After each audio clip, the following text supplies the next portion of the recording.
Americans here at home and across the country are closely following the final vote counts and asking what's next. We know that you all are refreshing the state totals just like we are to see what's happening. Political experts say regardless of the outcome of the presidential race, the country faces an important end to the fall and beginning of winter. 41 Action News reporter Dan Cohen joins us live in KC this morning with some new insight from a local political science professor. Good morning, Dan.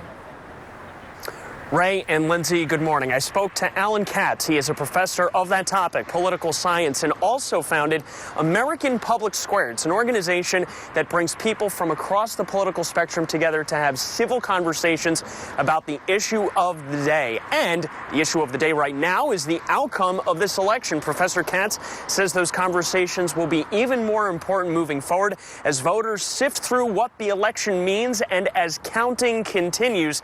He says that as mail-in and absentee ballots are counted in those battleground states over the next few days and weeks, he says this is going to be a challenge for America's electoral system and election law.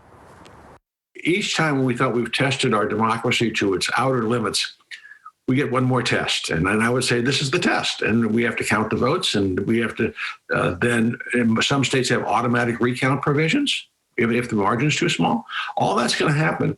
And ultimately, someone's going to claim that certain votes were counted that shouldn't have been counted or weren't counted that should have been counted. And that's going to wind up in court when you have margins this small.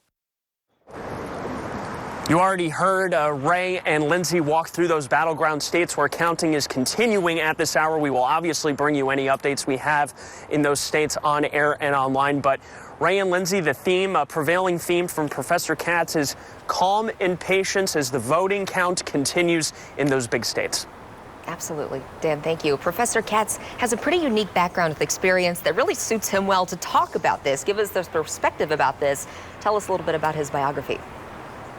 Yeah, Lindsay, his biography really stands out. He is the former United States ambassador to Portugal, and he is currently a distinguished visiting professor at William Jewell College, uniquely suited to talk about this moment and the programming that his organization, American Public Square, they are going to be moving to more virtual. They have some post-election programs online coming up to talk about what this election means. And again, if you look at the board of directors at American Public Square, you see people from Republican and Democratic backgrounds to, again, have those civil conversations about the issues of the day.